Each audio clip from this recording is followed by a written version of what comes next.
Okay, so for week 5 Monday, the first box starts off by asking us something new, something we haven't seen before. It says to place a check mark by the sentences with a compound subject. So a compound subject, we've talked about compound sentences before, which is when they had two sentences that they combined into one. The compound subject just means that we have subjects, two things the sentence is talking about. If I look at sentence number 1, it says Beanie Babies are a popular toy made by the Thai company or TY company. The whole sentence, the subject of the sentence is Beanie Babies and just Beanie Babies, nothing else. So, sentence number 1 does not have a compound subject. It's just about one thing, about Beanie Babies. Check mark for sentence 1. Sentence 2 says Suzanne and Caitlin have Beanie Baby collection. So here, there's two people the sentence is talking about. It's talking about Suzanne and it's talking about Caitlin. Since we have two subjects, two people, Suzanne and Caitlin, sentence 2 does get a check. Yes, Jadine.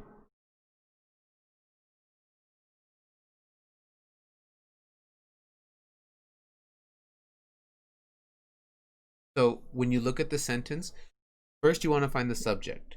Who or what is that sentence talking about? Once you find that, you have to decide or you have to figure out, is it talking about one thing or is it talking about more than one thing? So, like for sentence 1, it's talking about Beanie Babies, just Beanie Babies, nothing else. So that's not a compound subject. But sentence 2 talks about two different people. It talks about Suzanne and it talks about Caitlin.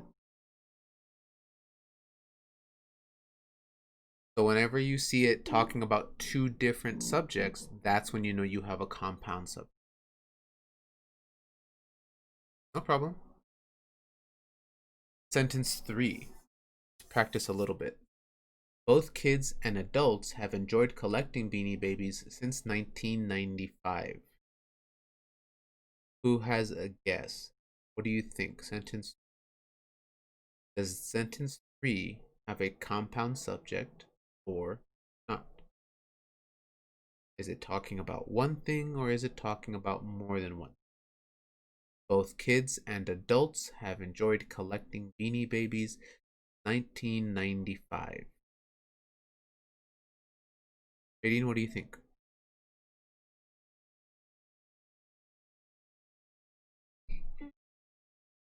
You're absolutely correct. It's talking about kids and it's talking about adults. Since it's talking about both of them, we have a compound subject. A big clue that will help us out with compound subjects is if we see that word and in between some nouns, between two different nouns. So like here it's Suzanne and Caitlin. Here it's kids and adults. Whenever you have that word and it's between the two nouns, chances are you might have a compound subject. Not 100% every single time, no matter what, but it is a clue that it might be a compound.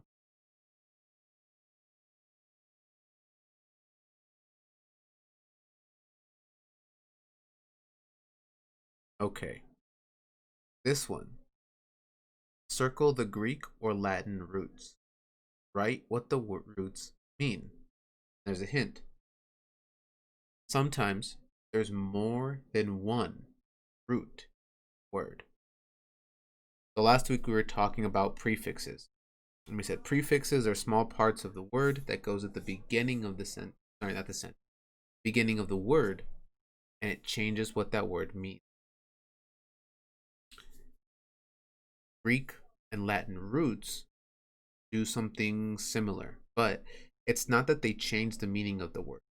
If you know Greek or Latin roots, you can kind of get clues or hints about what that word means if you don't already know what it means. I'll give you an example here.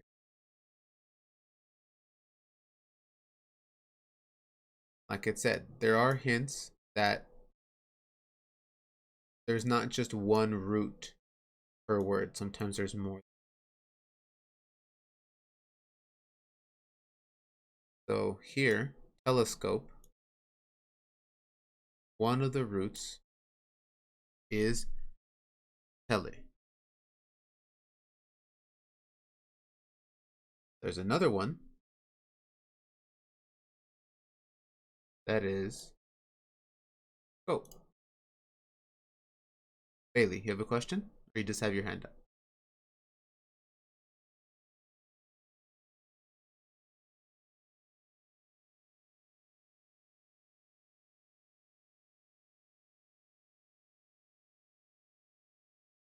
Oh, okay. I'm sorry about that. So, telescope, two different root words. Like I said, if you know the different root words, whenever you see them in other words, you can start to figure out what does that word mean. The first one we're going to do is tele. Okay? T-E-L-E. Tele is a root word that means far away. We see that root word in other words like television, or we use it in other words like teleport. Like in movies and TV shows when people teleport from one place to another. And if you notice, tele always gives you that clue. It's not something that's close. When you're watching something on the TV, on the television, that show that you're seeing, it's not happening right in front of you, right? Or that movie that you're watching is not happening right in front of you. It's not like you go to a play and everyone's standing right there from you, right in front of you. When you're watching a television, the things have been taped, and a lot of times they aren't taped, in your backyard. Very rarely is that going to happen. They're usually taped far, far away, but you're still able to see them. When you're using a television, you're not looking at something super far away and having to squint and try to see it all the way over in a different state or a different country. You're able to see it there. And when people teleport, again, like in movies or TV shows where they have teleports, people are able to teleport around to different places. They don't teleport, let's say, from their bed to, I don't know, the other side of their room. A lot of times they use teleport or teleportation to get from one place to a completely other building or a completely different city or anything like that. Yes, Jaylene.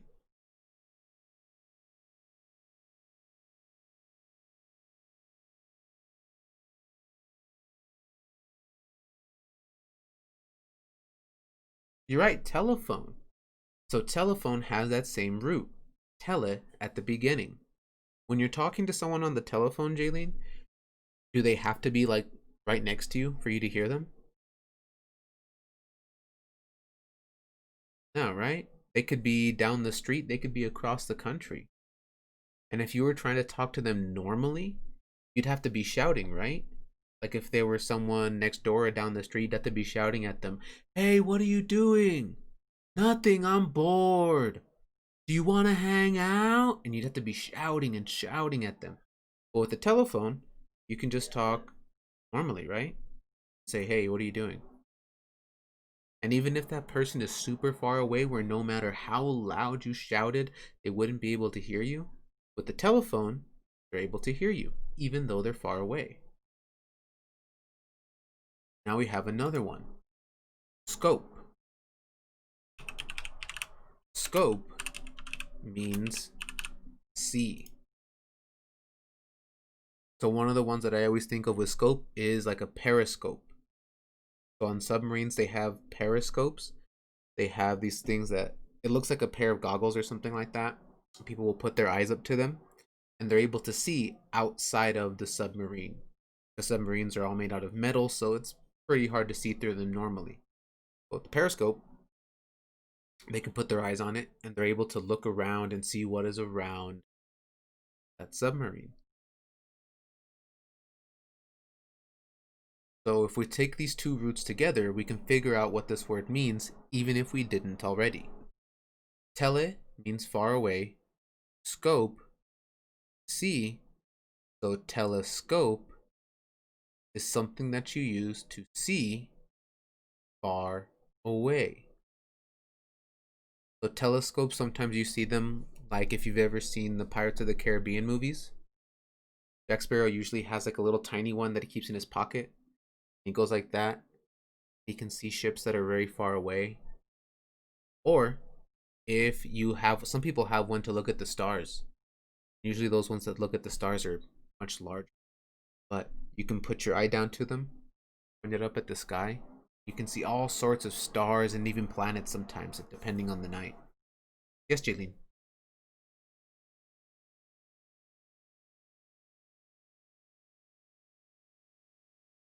Kind of like binoculars, you're right.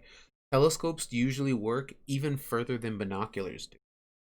So binoculars will work, but telescopes are usually for things that are even further away, where even binoculars, even if you look through them, it might still look kind of small. 18.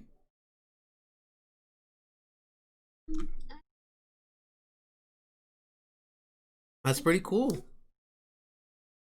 Do you like using it? Yeah, it can be kind of tough, especially because with things like the telescopes, if you move it just a little bit, you move the picture a lot. So sometimes you try to move it over to see something and you completely miss it, and then you get lost and you don't know where you're at anymore. Yeah, you have to be very, very careful and move it just a little bit if you're going to move. Yeah, never. Violet.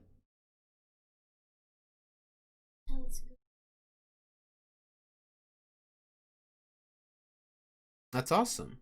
So you know the same thing. You have to point them up at the sky, and even though the stars aren't, right next to us or very close to us, we can use that telescope and see them pretty nicely.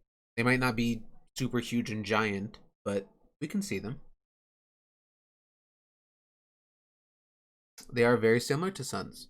They look a little bit smaller to us because they're much, much further away. But you're right. So let's look at the next one. Our next word that we're going to look in the roots for, my circle's over first, is bicycle. Bicycle also has two roots. One of those roots is bi, B-I. The other one is the root cycle, C-Y-C-L. So again, we have two different roots in one word, bi and cycle. Now, we probably already know what a bicycle is, but if you look at the roots, you understand why we call it a bicycle. It's different. So the first one, the root bi, means two.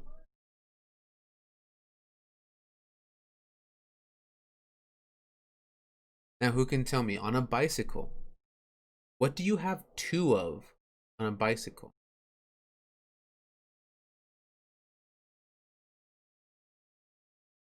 Jaylene, what do you have two of on a bicycle? The wheels. So, Jaylene, if you were going to take a guess, what do you think cycle means?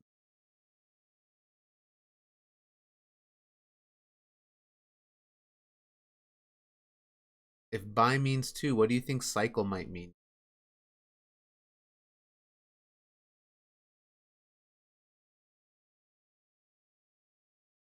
Haley, you want to help her out? Wheels. Now, cycle can mean two things. Cycle could mean wheel or circle. So wheel or circle, but in this case, it means wheel. And that's why we call it a bicycle, because it's something that we use that has two wheels. Now, there's something very similar to a bicycle that we might have used before. The name is very similar, but it's not the same. It's a little bit different. What's something else similar to a bicycle that we might have used before? Jaylene?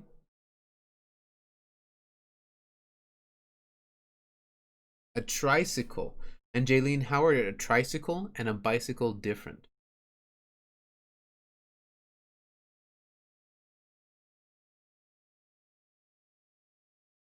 Okay, so we know that cycle means circle or wheel. If you had to take a guess, Jaylene, what do you think three might mean? Or what do you think that tri might mean? Tricycle.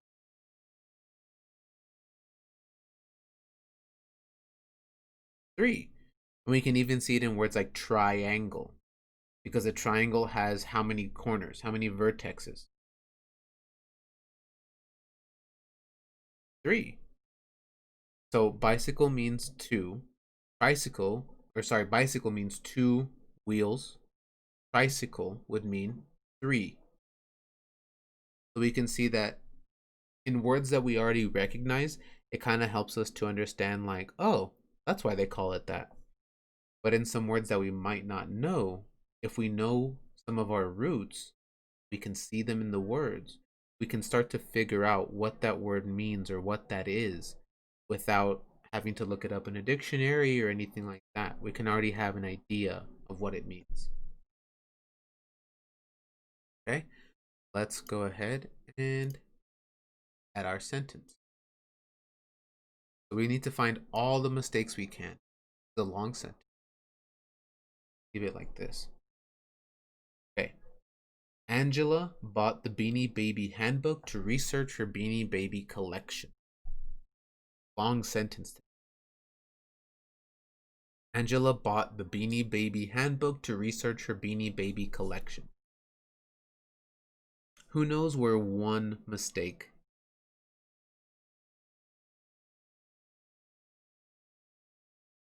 There's one mistake in this sentence.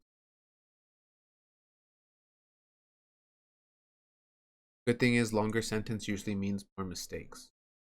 So who can find one for me? Angela bought the Beanie Baby handbook to research her Beanie Baby collection.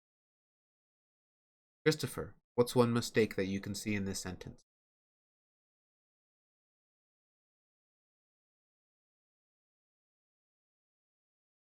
Okay, why do you capitalize it, Christopher? The beginning of a sentence, and it's the name. We always capitalize names. We always capitalize beginning of sentences. Perfect. So Angela does need to be capitalized. There's some more mistakes here. Can anyone else find another mistake in that sentence? Angela bought the Beanie Baby handbook to research her Beanie Baby collection. So Christopher told us Angela needs to be capitalized, the first A. What else? Bella, what's another mistake?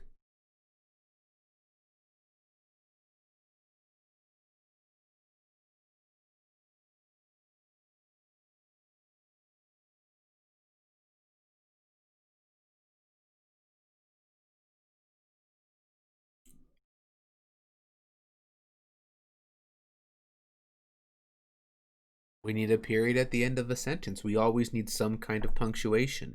And nobody is shouting here. Nobody's asking us questions. So a period makes the most sense. What's another mistake? Kylie,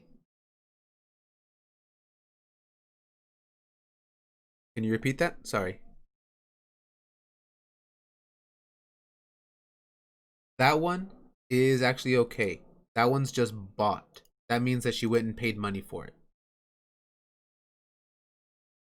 So brought would be like if she had it and then she took it somewhere else. But they don't tell us that she's going anywhere new. She might just be at her house. So bought would make sense here because she might not have had that book earlier. And if she was going to look up, let's say, how to take care of her beanie babies or how she should store them or put them away, and she didn't have that book, she might have needed to buy it to learn those things. Jaylene,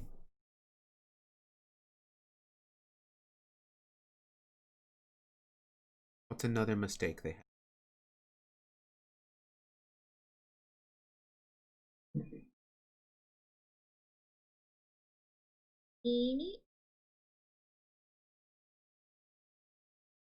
You're right.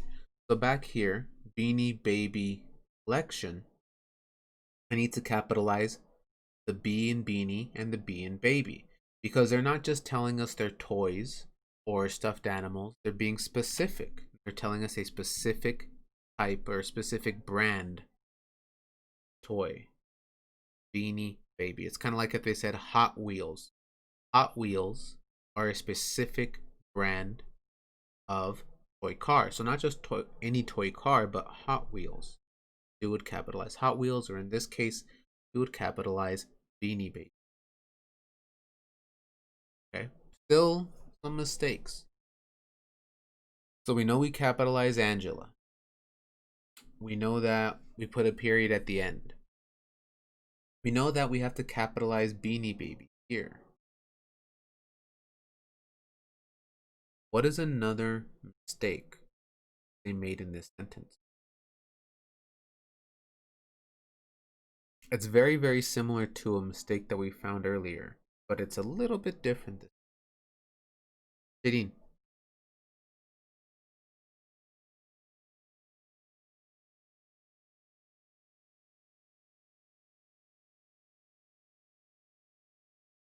That's what we need. We need to capitalize Beanie Baby and we capitalized handbook because that's the name of the book she had to buy so she could read about her beanie babies and take care of them carefully or whatever else it might tell her. Maybe she's looking to see how much they're worth. I don't know. But since that's the title of the book and it's a specific book, it's not just any book, we need to capitalize. We would also capitalize the word the because that would be the first word of the name of that book. And usually in a title, we don't capitalize words like the, but if it's the first word, it needs to be capitalized. So capital, Angela, bought, capital, the, capital, beanie, capital, baby, capital, handbook, to, research, her, capital, beanie, capital, baby, collection, period. So a lot of our mistakes today were all capitalizations. And like I said, with titles of books or movies or songs or anything like that, usually the word the does not get capitalized. But if the is the very first word in that title, it always needs to be capitalized.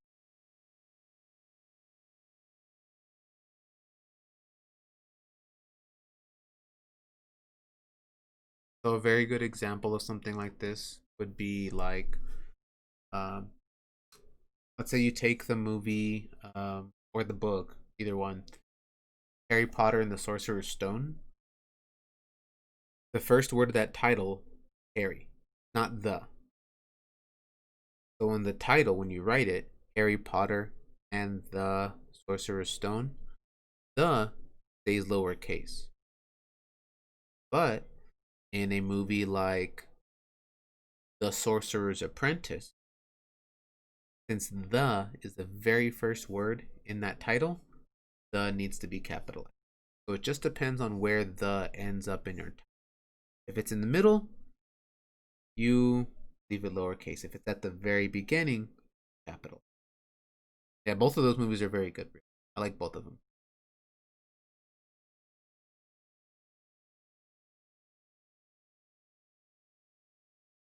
Okay. Ooh, this one's good. I like these ones. Our next box. It says to circle the adjectives and underline nouns that they describe. So we're going to talk about adjectives and nouns. Bring these over. Come with me. So, adjectives and nouns. Adjectives are very, very useful. Adjectives are words that we use to describe, and we use them a lot while talking without always knowing what they are. So, adjectives could describe the color of something, it could describe the shape of something, it could describe the texture of something, how many of them there are. All of those, all of the words that tell us that information are adjectives. And nouns we've already talked about before. Who can remind me? Nouns are what? We had kind of a short list of different things that are nouns. Nouns are words that are what? Bella?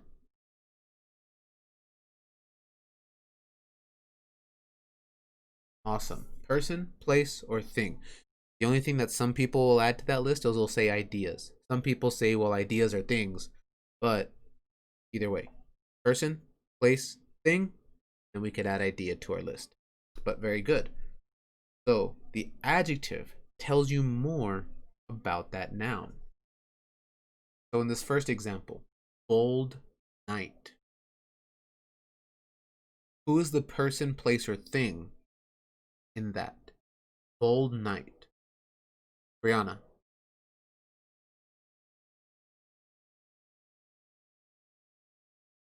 The knight. I'm going to take my underline, put it underneath knight. That's my noun. Knights are people. Now, they describe the noun to me, and they use the word bold. And in this case, bold means something like brave. So if you were going to be a knight, you couldn't be like a chicken. You couldn't just see everything and get scared and run away, because that's not what knights did. Yes, Jadine.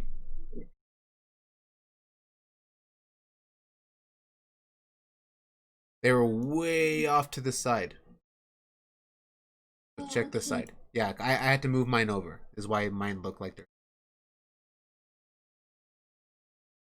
So they're saying that the knight is bold, which is like another way of saying that they're brave. The next example they give us is green grass. What's the noun? What's the person, place, or thing in green grass? Kylie? Grass. Okay. And they give us information. They describe it to us. They tell us. Oh, sorry. Whoops. Got that mixed up. Grass is our noun. And they describe that grass to us with the color green. So we know that this is grass that's alive, it's healthy, it's not dry, not dying or anything like that. It's very healthy grass. Okay. Let's switch this up. 5 puppies. Who can tell me which word is the adjective? Which word is the describing word? 5 puppies. Bella, what do you think the describing word is? 5 puppies. 5. So an adjective could also be a number. It tells you how many there are. 5. And what is 5 describing, Bella? Puppies. So puppies is our noun. It could have been anything. It could have been 5 pancakes. It could have been 5 marbles. It could have been 5 boogers, but it was 5 puppies. Okay, last one. New supplies. This one's a little tricky. Who thinks they can tell me what's my describing word? That example.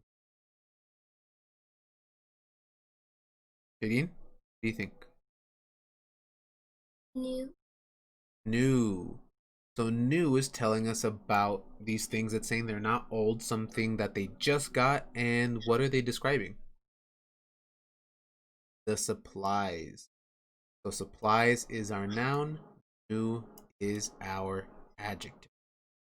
Yes, Jaylene.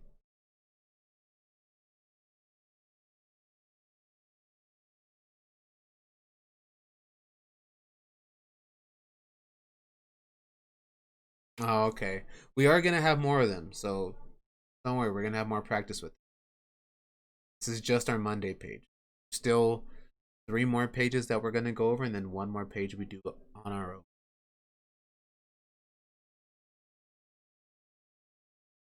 Okay. The last part is pretty much how it usually is. We have a sentence, and they're asking us if there's a mistake or if the sentence is perfect. It says, I would like to start a Beanie Baby collection, said Jessica. And we have some options here. Option number 1, change Beanie Baby, Beanie Baby. Beanie Baby to Beanie Baby. What is the difference? When I say change Beanie Baby to Beanie Baby, what are they doing? Because I don't hear anything different. Brianna, what's the difference? They're changing. So we're going from capital B's, lowercase b's. So this is a capitalization change. We have to be careful with those because, again, you don't hear a capital letter. So you need to be able to look carefully at those. But good job spotting it. Okay. B says insert a period after collection. So they think that we need to put a period here. Collection. Answer choice C says insert a comma after collection. Okay. So answer choice C also thinks that we need to fix the punctuation, but answer choice C says it's not a period we need, it's a comma. And answer choice D says the sentence is perfect. There's nothing wrong with it. Exactly the way it should be. Who wants to take a guess at this? What answer choice do you think makes the most sense? Is it A, change Beanie Baby, capital, to Beanie Baby, lowercase? Is it answer choice B, insert a period after collection? Is it answer choice C, put a comma after collection? Or is it D, leave it alone? Jadine, what do you think?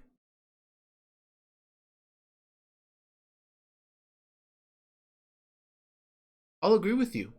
I don't think there's a big obvious mistake that I can hear, but there is a mistake, which means it's a small mistake. It's not something I might really hear.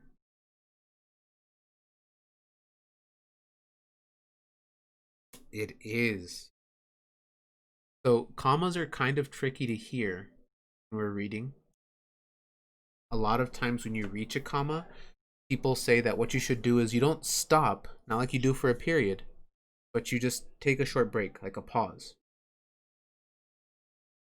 Now, what we use commas for whenever we're writing, we put commas in between things that we want to keep separated.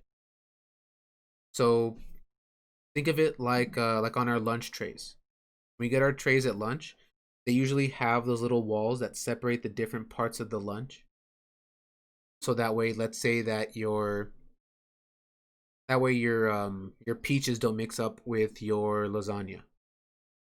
That way you don't have peaches that taste like lasagna and lasagna that tastes like peaches. Or broccoli getting into your mac and cheese. Keeps them separated. That's what commas do for us in our writing. They take two things and they keep them separated.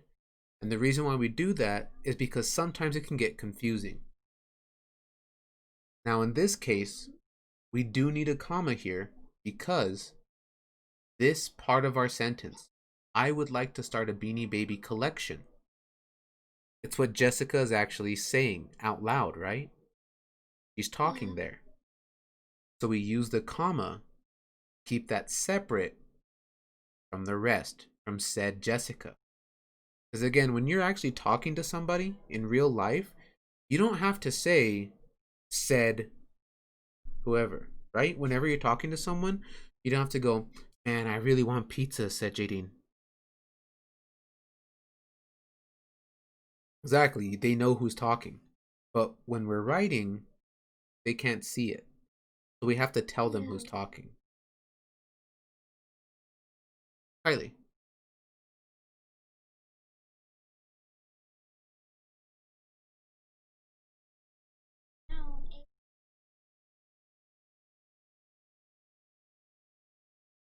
I'll look at it right now. But let me make this normal size. That way, anybody who needs to fix any of their answers or copy any of my answers can go ahead and do that.